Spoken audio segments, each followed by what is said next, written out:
Assalamualaikum warahmatullahi wabarakatuh. Selamat datang di channel saya, Mari Berilmu. Perkenalkan, nama saya Farid Adi Nugraha, NPM 22430144. Di sini saya akan membahas tentang blockchain. Apa itu blockchain? Blockchain adalah teknologi yang digunakan sebagai sistem penyimpanan atau bank data secara digital yang terhubung dengan kriptografi. Penggunaannya tidak terlepas dari Bitcoin dan cryptocurrency lainnya. Blok yang memiliki arti kelompok dan chain yang artinya rantai. Pengertian dari penamaan teknologi ini mencerminkan bagaimana cara kerja blockchain, di mana teknologi tersebut memanfaatkan resource komputer untuk menciptakan blok-blok yang terhubung atau chain. Blok-blok yang saling terhubung nantinya digunakan untuk mengeksekusi sebuah transaksi. Teknologi ini memang cukup menarik karena sifatnya tidak terpusat. Blockchain mampu berjalan sendiri menggunakan algoritma komputer tanpa ada sistem tertentu yang mengaturnya. Nah, selanjutnya, sejarah singkat blockchain. Dikutip dari buku berjudul Blockchain for Dummies yang ditulis oleh Manav Gupta, diuraikan bahwa awalnya blockchain dibentuk dan dikembangkan guna memenuhi suatu kebutuhan yang besar akan sebuah sistem yang bekerja lebih efektif, efisien, hemat biaya, lebih menjamin, dan terbukti lebih aman untuk melakukan tugas berupa merekap berbagai transaksi keuangan yang terjadi di masa mendatang. Ide tentang penggunaan blockchain sendiri dibentuk pada tahun 1991, di mana saat itu ada dua orang yang menulis dan menerbitkan sebuah jurnal yang berjudul Journal of Cryptography, How to Time-Stamp a Digital Document. Kedua orang itu adalah Stuart Haber dan W. Scott Suterneta. Awal mulanya, blockchain dimanfaatkan untuk digunakan pada Bitcoin dan dilakukan pengembangan pada sekitar tahun 2009. Pengembangan blockchain dilakukan oleh seorang Jepang yang bernama Satoshi Nakamoto. Berbeda dengan uang yang dihasilkan oleh sebuah bank sentral yang masih berbentuk uang tradisional, keberadaan dari Bitcoin ini sedikit berbeda, di mana Bitcoin tak memiliki sebuah kekuasaan atau otoritas sentral serta tidak memiliki pihak yang bekerja untuk mengontrolnya. Daripada bergantung sepenuhnya dengan kekuasaan pusat dalam hal pengawasan, memperoleh verifikasi, serta menyetujui permohonan transaksi, serta untuk mengolah pemasukan uang, Bitcoin lebih diaktifkan menggunakan jaringan dengan koneksi peer-to-peer. Selanjutnya, perbedaan blockchain dan cryptocurrency. Cryptocurrency merupakan sistem mata uang digital yang diamankan menggunakan kriptografi, sehingga mata uang tersebut tidak dapat dipalsukan oleh orang-orang yang tidak bertanggung jawab. Aset-aset kripto ini menggunakan teknologi yang disebut dengan blockchain. Jadi, blockchain merupakan database yang tidak bisa diganti atau diubah. Intinya, blockchain merupakan teknologi yang digunakan untuk menyimpan data digital yang terhubung dengan kriptografi. Keduanya ini memang berbeda, namun sama-sama berkaitan, di mana kripto sebagai mata uang digital dan blockchain sebagai teknologinya serta penyimpanan data digital yang berkaitan dengan transaksi cryptocurrency. Slide selanjutnya. Fitur-fitur blockchain. Apa fitur-fitur blockchain? Di antaranya, desentralisasi. Desentralisasi dalam blockchain mengacu pada kontrol transfer dan pengambilan keputusan dari entitas terpusat, individu, organisasi, atau grup. ke jaringan terdistribusi. Jaringan blockchain yang tersentralisasi menggunakan transparansi untuk mengurangi kebutuhan akan kepercayaan di antara para peserta. Jaringan ini juga menghalangi peserta untuk tidak menggunakan otoritas atau kontrol satu sama lain dengan cara yang dapat menurunkan fungsionalitas jaringan.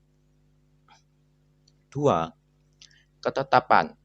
Ketetapan berarti sesuatu yang tidak dapat diubah atau ditukar. Tidak ada peserta yang dapat mengotak-atik transaksi setelah dicatat ke buku besar bersama. Jika catatan transaksi berisi kesalahan, Anda harus menambahkan transaksi baru untuk membalikan kesalahan tersebut, dan kedua transaksi tersebut dapat dilihat oleh jaringan. Ketiga, konsensus. Sistem blockchain menetapkan aturan mengenai persetujuan peserta untuk mencatat transaksi. Anda dapat mencatat transaksi baru hanya jika mayoritas peserta dalam jaringan memberikan persetujuan mereka. Selanjutnya, apa manfaat blockchain? Blockchain mempermudah seluruh proses transaksi dan dapat diibaratkan sebagai buku kas digital yang dapat diakses oleh siapapun, kapanpun, dan dimanapun, tanpa perlu meminta persetujuan lembaga bank. Blockchain membuat transaksi menjadi lebih aman dan transparan, sehingga dapat meminimalisir penyelewengan data seperti suap atau korupsi, dan pencurian data secara ilegal. Blockchain tidak hanya dimanfaatkan dalam bidang finansial, melainkan juga bidang lainnya. McKinsey pernah membuat sebuah tabel peluang blockchain untuk berbagai bidang seperti bidang telekomunikasi, properti, kesehatan, agraris, dan media.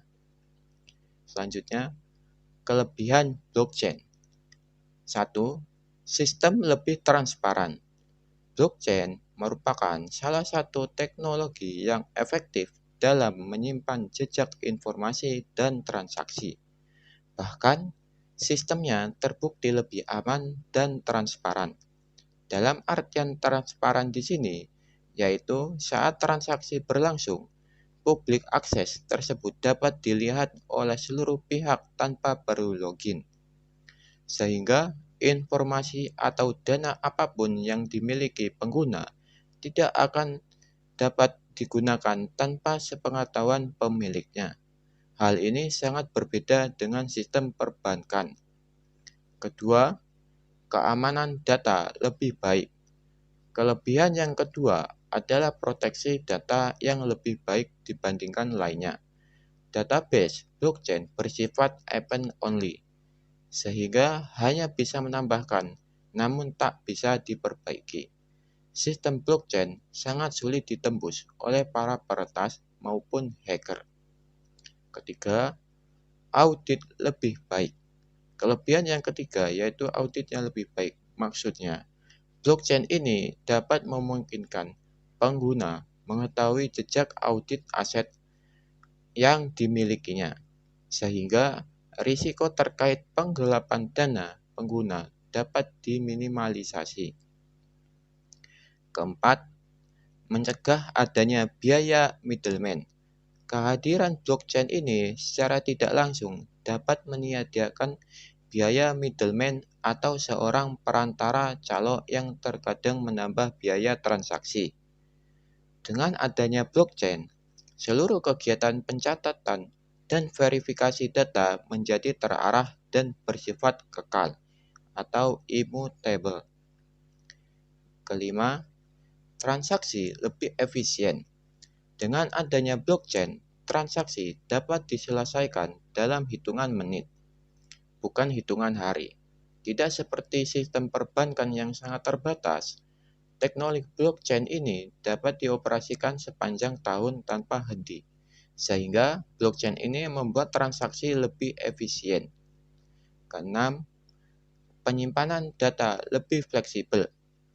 Teknologi blockchain ini membuat penyimpanan data lebih fleksibel karena blockchain dapat menyimpan data apa saja sesuai bidang yang diimplementasikan. Misal, seperti riwayat pengobatan pasien rumah sakit, sertifikat tanah, dan kepemilikan rumah, bahkan kontrak pekerjaan dapat disimpan dalam blockchain. Kekurangan blockchain. Kekurangan blockchain antara lain biaya yang mahal. Walaupun teknologi blockchain ini dapat menurunkan biaya transaksi, namun proses kustomisasi sistem ini hanya dapat dikerjakan oleh beberapa orang saja. Teknologi yang tergolong baru ini masih memiliki sedikit tenaga ahli di bidang blockchain. Hal inilah yang membuat proses pembuatan sangat mahal. 2. Tidak ramah lingkungan. Apabila kita melihat pada Bitcoin mining atau penambangan Bitcoin, tenaga listrik yang dikonsumsi oleh komputer super canggih tersebut sangatlah besar. Anggap saja satu buah komputer bisa menggunakan sumber daya setara 100 komputer biasa pada umumnya. Sehingga banyak para pecinta lingkungan yang menyadari dan memprotes kepada penambang Bitcoin karena proses penambangan yang dianggap tidak ramah lingkungan. Ketiga, saranan kejahatan. Walaupun keamanan data sangat terjaga rapi dalam sistem, namun tidak menutup kemungkinan teknologi blockchain dapat disalahgunakan sebagai sarana kejahatan. Misal, seperti transaksi jual beli secara ilegal, pendanaan terorisme, dan pencucian uang. Bagaimana cara kerja blockchain? Meskipun mekanisme blockchain yang mendasarinya rumit, saya akan memberikan gambaran umum secara singkat dalam langkah-langkah berikut. Langkah 1. Catat transaksinya. Transaksi blockchain menunjukkan pergerakan aset fisik atau digital dari satu pihak ke pihak lain dalam jaringan blockchain. Transaksi tersebut dicatat sebagai blok data dan dapat mencakup detail sebagai berikut. Siapa saja yang terlibat dalam transaksi tersebut? Apa yang terjadi selama transaksi tersebut? Kapan transaksi tersebut terjadi? Di mana transaksi tersebut terjadi? Mengapa transaksi tersebut terjadi? Berapa banyak aset yang dipertukarkan? Berapa banyak prasyarat yang dipenuhi selama transaksi tersebut? Langkah 2. Dapatkan konsensus. Sebagian besar peserta di jaringan blockchain terdistribusi harus menyetujui bahwa transaksi yang dicatat adalah valid. Tergantung pada tipe jaringan, aturan kesepakatan dapat bervariasi, tetapi biasanya ditetapkan di awal jaringan. Langkah 3. Tautkan blok. Setelah peserta mencapai konsensus, transaksi di blockchain ditulis ke dalam blok yang setara dengan halaman buku besar. Bersamaan dengan transaksi, hash kriptografi juga ditambahkan ke blok baru. Hash bertindak sebagai rantai yang menghubungkan blok bersama-sama. Jika isi blok diubah secara sengaja atau tidak sengaja, nilai hash berubah, menyediakan cara untuk mendeteksi gangguan data. Langkah 4. Bagikan buku besar. Sistem tersebut mendistribusikan salinan terbaru dari buku besar pusat ke semua peserta. Seperti gambar di sini yang seperti kayak tong ini merupakan buku besar pusat dan laptop ini sebagai pesertanya. Buku besar pusat ini mendistribusikan salinannya ke semua peserta. Oke, selanjutnya tipe-tipe jaringan blockchain. Tipe-tipe jaringan blockchain di antara lain publik blockchain.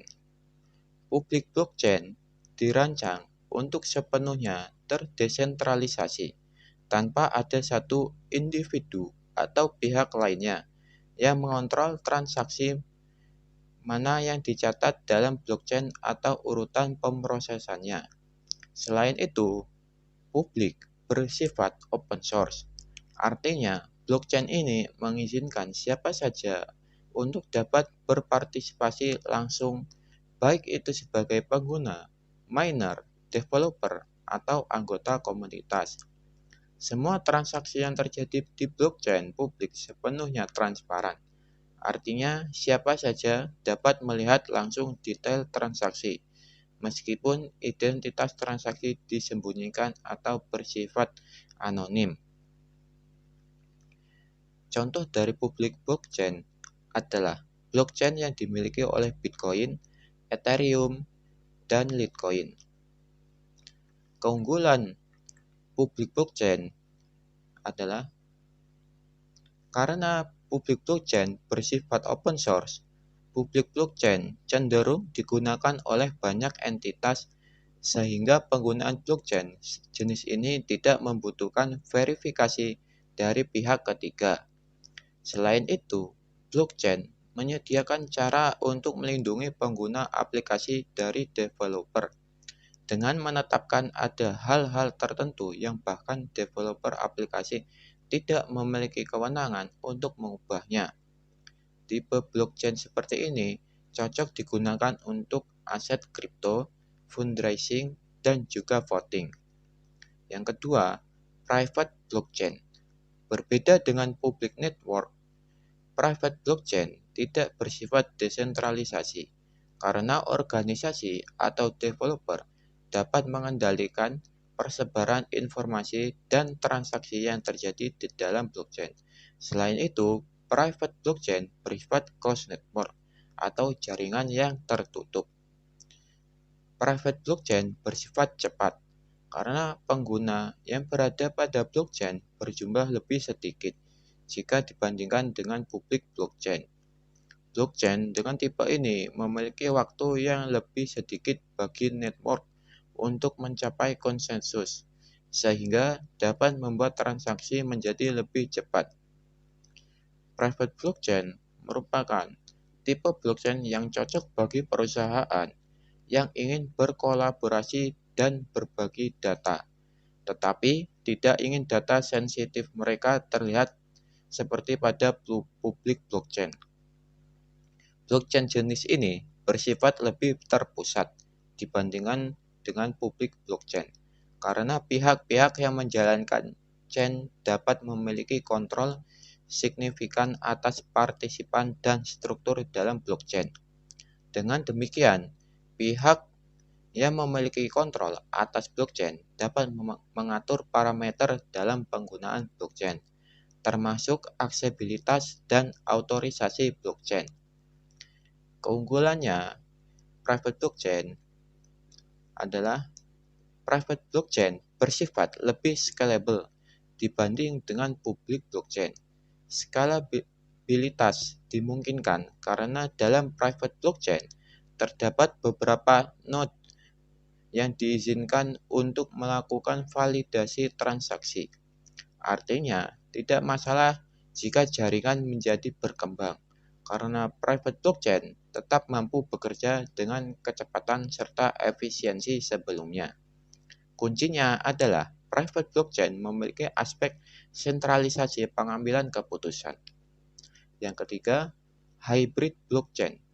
Hybrid blockchain yang juga dikenal dengan semi-private blockchain adalah blockchain yang dikendalikan oleh organisasi atau developer yang juga memberikan akses untuk beberapa pengguna yang sudah memenuhi syarat yang ditentukan. Biasanya, blockchain jenis ini digunakan oleh pelaku B2B atau industri pemerintahan. Blockchain ini disebut semi-private karena menggabungkan manfaat privasi dari private blockchain dengan keamanan dan transparansi yang dimiliki oleh publik blockchain. Dengan kedua fitur tersebut dapat memberikan fleksibilitas yang signifikan untuk memilih data apa yang dapat diakses dan dipublikasikan secara transparan dan data apa yang ingin mereka rahasiakan. Blockchain ini akan dikelola dengan cara yang sama seperti perusahaan yang akan mengelola aplikasi web pribadi. Contoh dari penggunaan blockchain semi-private adalah blockchain yang digunakan untuk sektor pemerintahan dalam mengelola data untuk pencatatan, sertifikat tanah, catatan publik, serta data lainnya. Keunggulan hybrid blockchain adalah karena hybrid blockchain ini masih bersifat sentralisasi, maka akan lebih mudah untuk memfilter dan membuat perubahan mengenai aturan pada blockchain. Selain itu, hybrid blockchain dapat bekerja dengan sistem closed source, namun beberapa pihak yang memiliki kepentingan masih dapat mengaksesnya.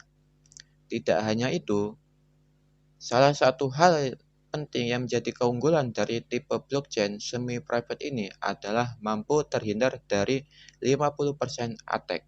50% attack adalah bentuk serangan terhadap blockchain. Biasanya digencarkan oleh sekelompok miner yang mengontrol atau mengendalikan lebih dari 50% dari tingkat mining hash jaringan. Yang keempat, konsorsium blockchain. Tipe yang juga dikenal sebagai federated blockchain ini merupakan tipe blockchain yang paling unik dibandingkan dengan yang lainnya. Karena konsorsium blockchain merupakan bentuk pendekatan baru untuk menyelesaikan kebutuhan organisasi yang membutuhkan fitur blockchain publik dan private. Dalam konsorsium blockchain, beberapa aspek organisasi dipublikasikan, sementara yang lain tetap bersifat pribadi. Kemampuan yang dimiliki oleh konsorsium blockchain ini mungkin terlihat serupa dengan hybrid blockchain. Yang menjadi perbedaan di antara keduanya adalah konsorsium bersifat desentralisasi, sedangkan hybrid blockchain tidak. Konsorsium blockchain terkadang dianggap sebagai sebuah sebutan terpisah dari private blockchain. Perbedaan utama di antara keduanya adalah bahwa konsorsium blockchain diatur oleh sebuah grup daripada satu komunitas atau perusahaan.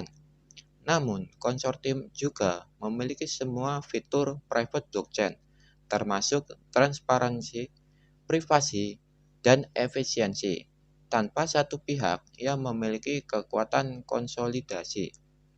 Prosedur konsensus dalam konsorsium blockchain dikendalikan oleh node yang telah ditetapkan sebelumnya. Karena konsorsium blockchain masih bersifat desentralisasi. Meskipun tidak dapat diakses oleh sembarang orang, karena konsorsium blockchain dikelola oleh lebih dari satu organisasi, jadi tidak ada satu kekuatan yang terpusat atau sentralisasi antara grup tersebut. Untuk memastikan fungsi yang tepat dan berjalan secara semestinya, tipe blockchain ini memiliki node validator yang dapat melakukan dua fungsi, yaitu melakukan validasi transaksi dan juga memulai atau menerima transaksi. Sebagai perbandingan, node anggota dapat menerima atau memulai transaksi. Keunggulan konsorsium blockchain adalah keunggulan yang dimiliki oleh konsorsium blockchain adalah mampu mengurangi biaya transaksi dan redundansi data. Selain itu, blockchain ini juga hadir untuk mengganti sistem lama dengan menyederhanakan penanganan dokumen dan menghilangkan mekanisme compliance yang sebelumnya dilakukan secara manual. Cukup sekian dari saya. Terima kasih telah menonton. Kalau ada kesalahan kata, saya minta maaf. Wassalamualaikum warahmatullahi wabarakatuh.